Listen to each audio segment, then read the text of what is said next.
name is Luca Schneider. I serve as the project leader for European research and development projects at Leclanche, based in Germany. Additionally, I am the Work Package 2 leader for the GIGAGREEN project. Our work can be divided into two primary areas. The first area focuses on design for manufacturing, or DFM. This involves designing products in a manner that simplifies their manufacturing process. A key objective of GIGAGREEN is to develop a water-based cathode coating, a technique not commonly used in the industry.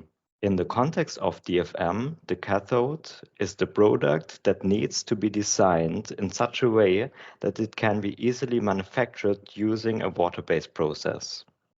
The second area of our work package involves the creation of a digital twin for electrode and cell manufacturing.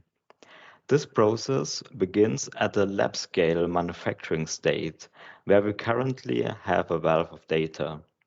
And the goal is to develop a digital twin for the prototype production line, which will be utilized for manufacturing the scaled-up GIGAGREEN cell.